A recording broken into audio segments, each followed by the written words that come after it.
सखी सैया तो खूब ही कमात है, महंगाई डायन खाए जाते हैं।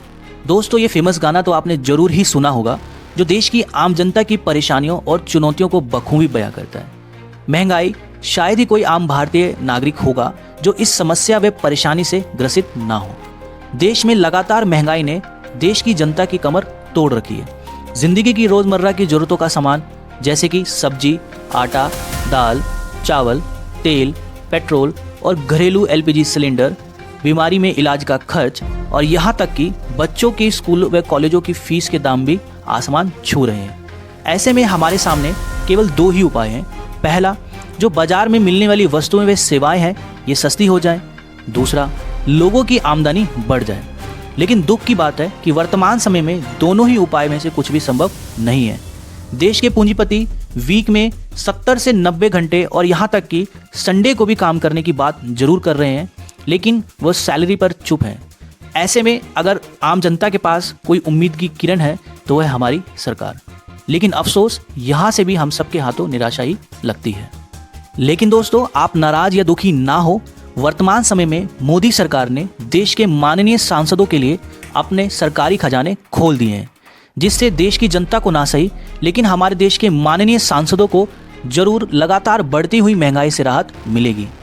नमस्कार दोस्तों, मैं विशाल चौरसिया आपका स्वागत करता हूं मेरे YouTube channel politics in depth में। दोस्तों, आज की वीडियो में मैं बहुत ही महत्वपूर्ण मुद्दे पर बात करने जा रहा हूं, जो मुझसे, आपसे और हम सबसे जुड़ी हुई है।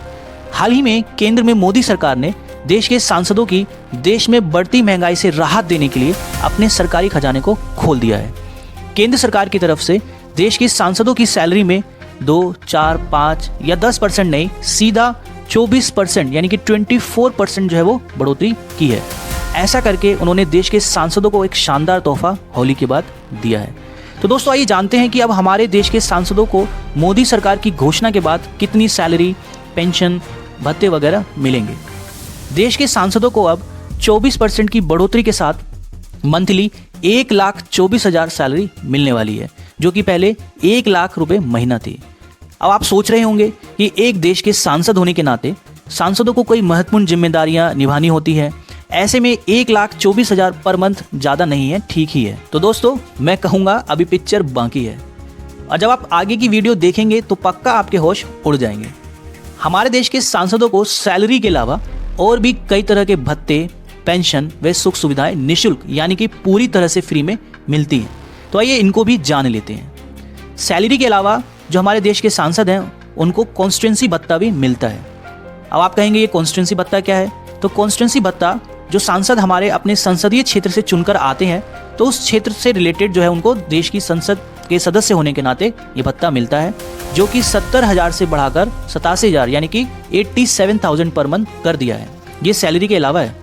इसके बाद देश के सांसदों का ऑफिस भत्ता भी बढ़ाकर 60,000 से 75,000 यानी कि 75,000 रुपीज़ पर मंथ कर दिया है।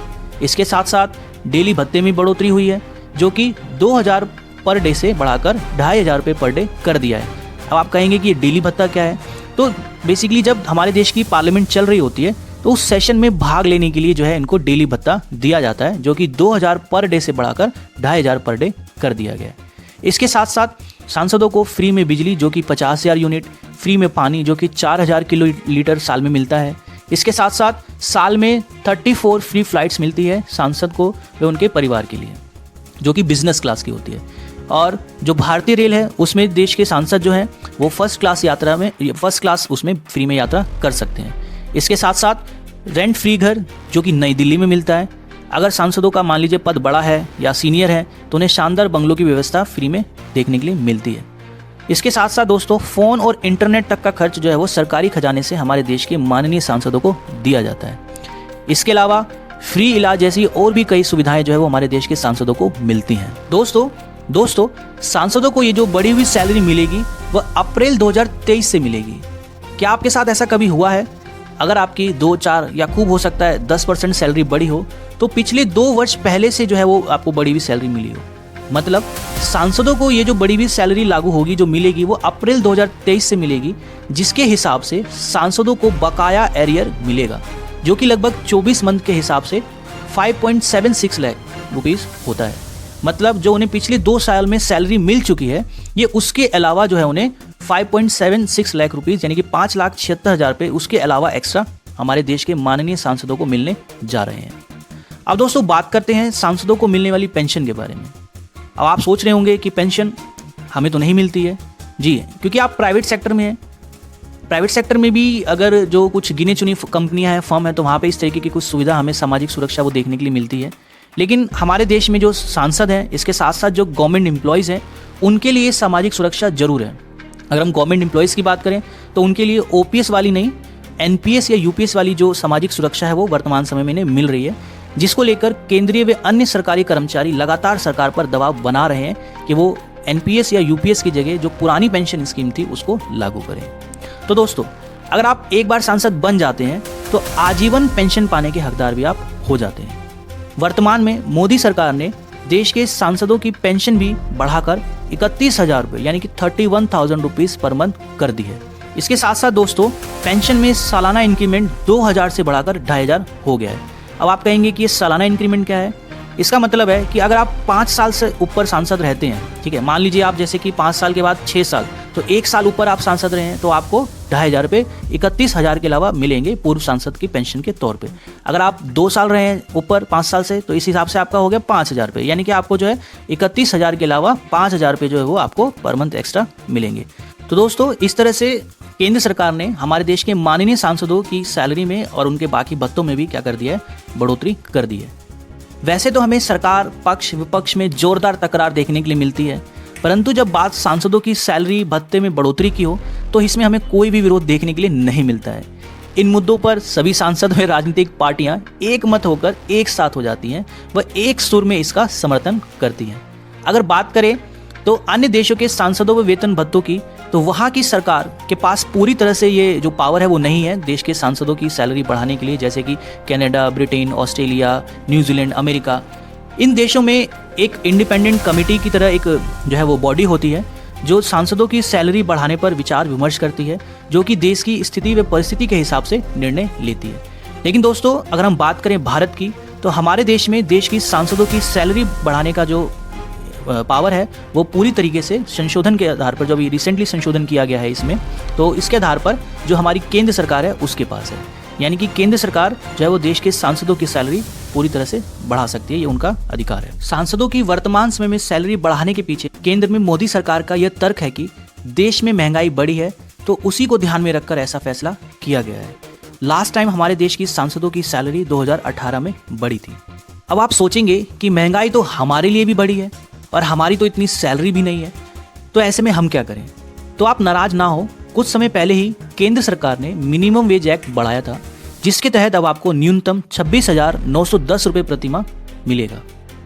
क्या देश के लोगों को इतनी भी सैलरी मिल रही है? ये एक बड़ा सवाल है, क्योंकि भारत में किसानों के लिए MSP और मजदूर वर्कर्स के लिए मिनिमम वेज एक्ट सिर्फ पेपर पर ही रह जाता है, रियलिटी कुछ और। खैर, देश की जनता अपने खून पसीने की कमाई से भरे हुए टैक्स के माध्यम से सांसदों को इतनी मोटी मोटी तनख्वाह तो दे देगी, परंतु क्या सांसद अपने अपने क्षेत्रों में वोटर्स का ख्याल रखना शुरू कर देंगे, जो कि 5 सालों में केवल चुनाव के समय ही अपना मुंह दिखाते हैं? और जब संसद चल रही हो तो क्या रोज सांसद संसद की कार्यवाही में भाग लेंगे, अपनी अटेंडेंस बढ़वाएंगे? कम से कम 90% से तो अटेंडेंस ऊपर होनी ही चाहिए। और शोर शराबा मचाने की जगह जनता से जुड़े हुए मुद्दे उठाएंगे, जनता की परेशानियों को सुलझाने के लिए उस पर चर्चा करेंगे। ऐसा मैं क्यों कह रहा हूँ? क्योंकि अगर आप पिछले संसद की कार्यवाही से जुड़े हुए आंकड़े देखेंगे तो आपको पता चलेगा कि एक तरफ तो सांसदों की सैलरी भत्ते बेहिसाब से बढ़ रहे हैं, लेकिन दूसरी तरफ संसद की बैठकों और कामकाज में लगातार गिरावट जारी। अगर बात करें 17वीं लोकसभा के बारे में, जो कि 2019 से 2024 तक की थी, संसद की एक साल में एवरेज जो है वो 55 डेज ही बैठक हो पाई है। इस हिसाब से बात करें दोस्तों, तो पिछले 5 सालों में 274 यानी कि 274 बैठक सी हो पाई है। देश की पार्लियामेंट की जो हिस्ट्री है उसमें ये अब तक की सबसे कम बैठक है। और इस बीच 206 सांसद जो है वो सस्पेंड हुए हैं पिछले 5 सालों में। क्वेश्चन आवर, जो कि काफ़ी इंपॉर्टेंट जो है वो आपका होता है सेशन पार्लियामेंट का, जिसमें सांसद देश की आम जनता से जुड़े हुए मुद्दे, उन समस्याओं को उठाते हैं, उस पर चर्चा करते हैं। वो लोकसभा में केवल अगर हम बात करें क्वेश्चन आवर की तो 60% रहा और राज्यसभा में 52% रहा। दोस्तों, अगर हम बात करें 35% बिल ही ऐसे थे जिन पर 1 घंटे से ज़्यादा जो है संसद में चर्चा की गई हो। वर्तमान 18वीं लोकसभा में अगर हम बात करें जो 2024 से वर्तमान समय तक है, तो लोकसभा में सिर्फ 52% जो है दोस्तों कामकाज हुआ है। और साथ ही साथ अगर हम राज्यसभा की बात करें तो इसमें 39%। राज्यसभा एक पढ़े लिखे सांसदों की सभा मानी जाती है, लेकिन राज्यसभा में तो और भी ज़्यादा बुरी हालत है। इन आंकड़ों से साफ पता चलता है कि देश की संसद में काम नहीं हो रहा है और देश की आम जनता की मेहनत का जो पैसा है वो बर्बाद हो रहा है। उम्मीद है माननीय सांसदों की जेब तो मोदी सरकार ने भर दी है। ये सांसद अपनी अपनी जिम्मेदारियों को समझेंगे, अपने कर्तव्यों का पालन करेंगे, जिसके लिए देश की जनता ने इन्हें बहुत ही विश्वास व उम्मीदों के साथ चुनकर देश के लोकतंत्र के पवित्र मंदिर में भेजा है। तो दोस्तों आज की वीडियो यहीं तक। मिलते हैं नेक्स्ट वीडियो में किसी और इम्पोर्टेंट टॉपिक के साथ। तब तक के लिए आप सभी का धन्यवाद। जय हिंद।